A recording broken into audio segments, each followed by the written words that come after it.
Alors que j'étais en train de réfléchir sur la prochaine vidéo, notamment comment le diable a fait pour compromettre les fils et les filles de Dieu, ainsi que le temple de Dieu à travers le péché d'Adam et Ève, le Saint-Esprit m'a mis à cœur que beaucoup n'ont pas compris la portée de la précédente vidéo.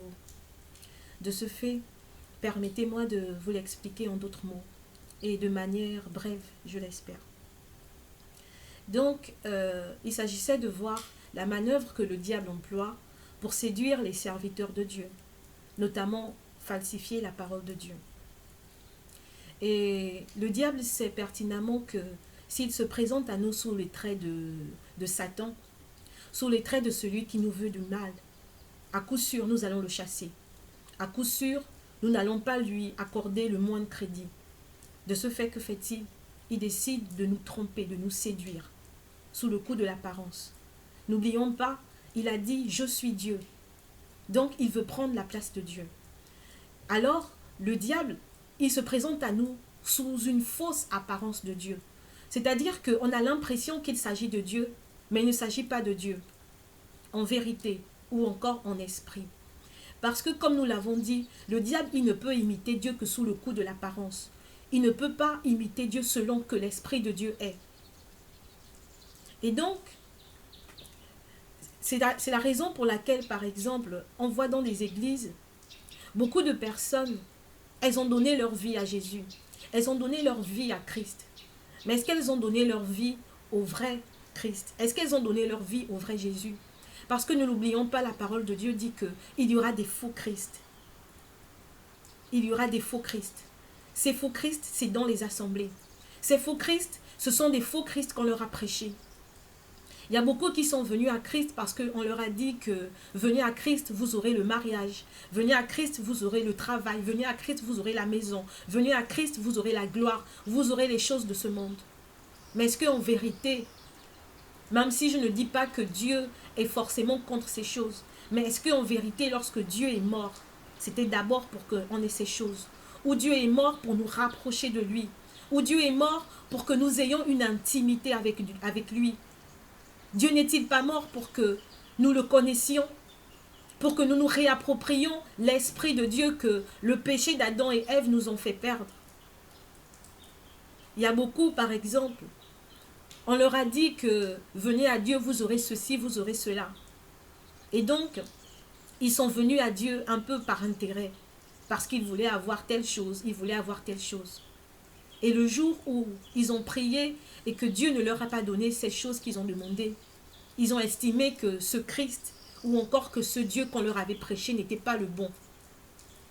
Alors, ils sont allés en quête de Christ ou de Dieu qui vont leur donner conformément à leurs désirs, fussent-ils des désirs charnels. C'est ainsi que, parce que la parole de Dieu dit que dans les derniers temps, les gens auront la démangeaison d'entendre des choses flatteuses. C'est ainsi que nous voyons par exemple qu'il y a une prolifération des pasteurs qui ne prêchent que sur la chair et sur ses convoitises. Ils ne nous prêchent pas sur la sanctification. Ils ne nous prêchent pas sur comment nous rapprocher de Dieu, comment avoir une intimité avec Dieu. Ils ne nous prêchent pas sur comment connaître Dieu, comment reconnaître l'Esprit de Dieu. Mais ils nous prêchent seulement sur les choses que nous voulons entendre, sur les choses qui sont flatteuses. Pourtant, la parole de Dieu dit que sans la sanctification, personne ne verra le Seigneur. Donc, faisons attention à l'enseignement que l'on nous prêche. Faisons attention au Christ que l'on nous présente. Parce qu'il y avait des faux Christ. Les apôtres, ils ont dit que le Christ qu'eux, ils prêchaient, c'était le Christ crucifié. Est-ce que nous sommes sûrs que le Christ que l'on nous prêche est le Christ crucifié?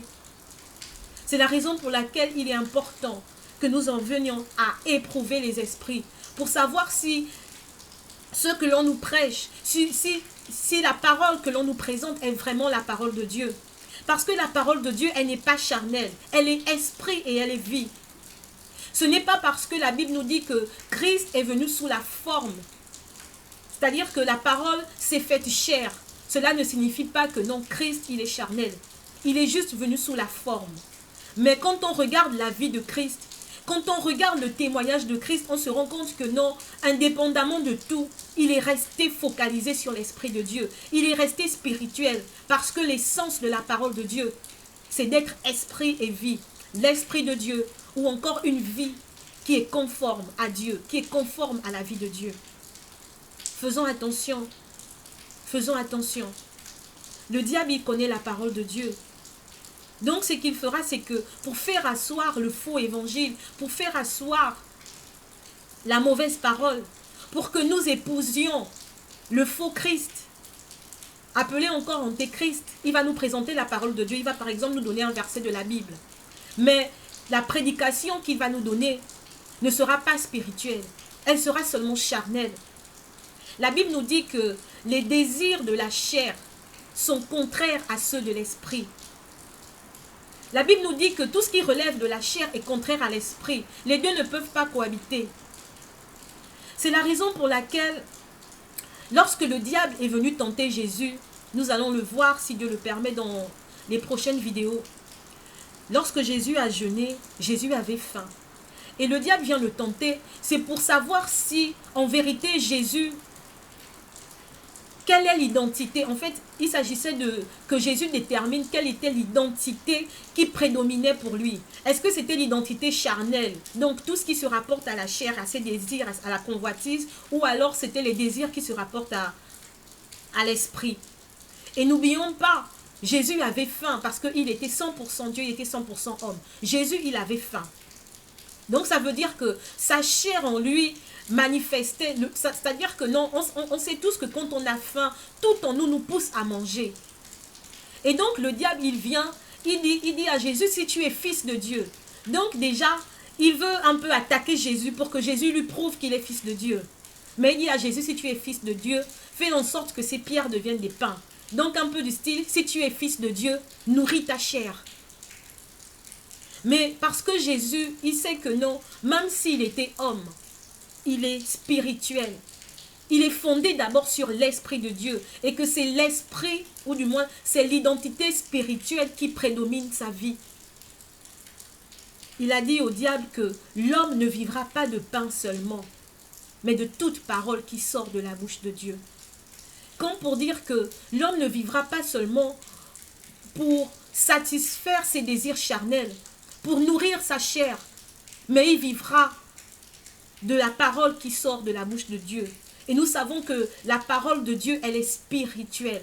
Donc l'homme vivra d'abord du spirituel, de tout ce qui relève de l'Esprit de Dieu.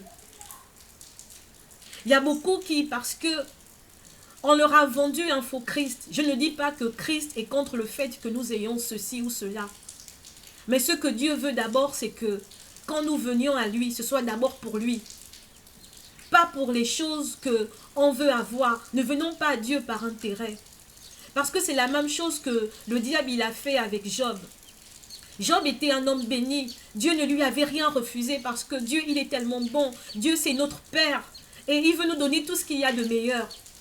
Mais avant tout, ce qui compte c'est que non, nous soyons en Dieu ou nous soyons venus à Dieu d'abord pour Dieu lui-même. Par amour pour Dieu et non par intérêt. Alors le diable il vient trouver Dieu et il dit à Dieu que si Job est fidèle envers toi, si Job te sert, c'est parce que tu l'as béni, c'est parce que tu l'as comblé, c'est parce que tu lui as donné ceci ou cela. Et alors, il dit à Dieu, permets-moi de l'éprouver, afin que je te démontre que si Job te sert, c'est par intérêt. C'est pas d'abord par amour pour toi, mais c'est parce que tu lui donnes des choses. Et alors, Dieu permet, mais il dit au diable de ne pas toucher à la vie de Job. Et c'est ainsi que le diable, il a démuni Job de tout ce qui pour nous contribue, des richesses, la gloire de ce monde, etc. Mais Job, il ne lui restait, la seule chose qui lui restait, c'était sa foi. Et Job, il a démontré que, indépendamment de toutes ces choses, que même si on lui enlevait toutes ces choses qui constituent la gloire du monde, il reste focalisé sur Dieu. Parce que c'est Dieu qui est sa véritable richesse. Et donc, il importe que nous ayons l'assurance que le Christ qu'on nous a prêché est le vrai Christ. Parce que nous ne l'oublions pas, le diable il se déguise en ange de lumière. La Bible nous dit que dans les derniers temps, les gens, ils auront la démangeaison d'entendre des choses flatteuses. Ils auront la démangeaison d'entendre seulement que Dieu veut te donner le mariage, que Dieu veut te donner la maison, que Dieu veut te donner la voiture, que Dieu veut te donner les richesses, la gloire de ce monde. Mais on ne leur dit pas que Dieu, il veut votre sanctification. On ne leur dit pas que Dieu, il veut que vous vous éloigniez du péché. On ne leur dit pas que Dieu, il veut avoir une relation personnelle avec vous, qu'il veut avoir une intimité avec vous. On ne leur dit pas toutes ces choses. On leur dit seulement que ce n'est pas grave si vous péchez. Ce n'est pas grave. Dieu, il vous aime. Ce n'est pas grave si vous commettez l'adultère. Ce n'est pas grave si vous volez. Ce n'est pas grave si vous êtes porté seulement sur les choses du monde. Ce n'est pas grave si vous aimez Dieu par intérêt. Tout ce qui compte, c'est que Dieu veut vous donner. Dieu veut vous donner.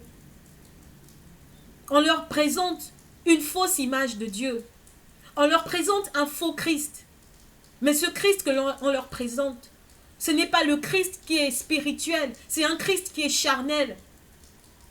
Et nous savons que tout ce qui relève de la chair n'est pas de Dieu, n'est pas de l'Esprit de Dieu. Tout ce qui relève de la chair est du diable.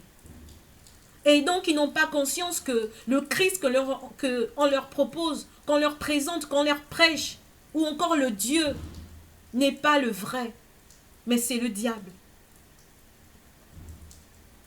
Ce n'est pas parce qu'on vous a donné une prédication que, avant de vous donner la prédication, par exemple, on l'a soutenu d'un verset de la Bible, que ça signifie que non, ce qui vient après de Dieu. Il faut que la prédication que l'on vous donne repose toujours sur l'Esprit de Dieu. Est-ce que la prédication que l'on vous donne a les traits de l'Esprit de Dieu? Est-ce qu'elle est conforme à la morale de Dieu, à la volonté de Dieu? Il faut vraiment que nous nous posions cette question parce qu'elle est d'une importance capitale. Les anges dans le ciel, parce qu'ils n'ont pas été vigilants, parce qu'ils se sont juste contentés du fait que, sous le coup de l'apparence, cela semblait vrai. Ils ont épousé cette parole, mais ils ne se sont pas rendus compte qu'elle n'avait pour but que de leur mener à leur perdition, à la condamnation, à vivre loin de la face de Dieu. Aujourd'hui, nous sommes ces serviteurs qui, nous devons faire face aux mêmes enjeux. Quel est le Christ que l'on nous prêche? Est-ce que c'est le Christ crucifié? Ou alors c'est un autre Christ? C'est la raison pour laquelle je disais dans la précédente publication que il ne consiste pas seulement à se limiter aux mots. Il faut aller au-delà des mots. Chercher quel est l'Esprit de Dieu. Quelle est la révélation de Dieu. Ne nous contentons pas seulement d'accepter tout évangile parce que c'est un prêtre, parce que c'est un pasteur qui nous l'a donné. Mais soyons comme ces gens de Thessalonique qui allaient chercher eux-mêmes. Beaucoup de gens se laissent séduire parce qu'ils ont la paresse de chercher par eux-mêmes. Mais comment pouvons-nous avoir la paresse quand c'est notre âme, c'est notre éternité qui est en jeu? Il y aura des faux Christ, et il y en a. Il y en a beaucoup. Et dans la précédente vidéo, nous avons expliqué que ce n'est que sous le fondement de l'esprit que nous pourrons être sûrs de reconnaître le vrai du faux, le faux du vrai. La parole de Dieu ne se limite pas seulement aux mots. La parole de Dieu, elle est esprit et elle est vie. Est-ce que la parole que l'on te prêche est conforme à la vie de Dieu? Est-ce qu'elle est conforme à l'esprit de Dieu? Il est important que nous nous examinions afin de savoir si c'est le bon Christ que l'on nous a prêché. Il faudrait que nous soyons comme Job qui, dans la foi, a pu dire que même si je n'ai pas ceci, même si je n'ai pas cela, il reste mon Dieu. Ne prions pas Dieu par caprice. C'est vrai que Dieu veut nous donner des choses. Mais en vérité, par exemple, je demande par exemple à Dieu la voiture. C'est dans son pouvoir de me donner cette voiture. Mais tant que mon caractère n'aurait pas été travaillé, tant que je n'aurais pas converti mon caractère, par exemple, si je suis impétueux, si je suis fougueux, Dieu ne peut pas me donner la voiture parce qu'il sait que non, s'il me donne cette voiture, elle sera pour moi une occasion de chute. Et que par exemple, je vais faire un accident puisque mon caractère n'aura pas été travaillé. Et donc, avant de me donner ce que je lui demande, Dieu va d'abord chercher à travailler mon caractère, à m'emmener par exemple à avoir la maîtrise de soi, de manière à ce que lorsque j'aurai ce qu'il m'aura donné, cela ne sera pas pour moi une occasion de chute. Je saurai par exemple que non, indépendamment du fait que j'ai une voiture, je dois rester prudent, je dois rester calme, je ne dois pas m'emporter. C'est la raison pour laquelle nous n'avons pas tout de suite, par exemple, certaines choses que nous demandons à Dieu. Pas parce que Dieu, il ne veut pas nous donner ces choses, pas parce que Dieu veut nous empêcher, non. Mais avant toute chose, Dieu ne veut pas que, de la même manière que Lucifer, il était couvert de gloire. Mais pourtant, c'est cette grâce qui a causé sa chute. Dieu ne veut pas que nous utilisons la grâce de Dieu pour qu'elle soit pour nous une occasion de chute.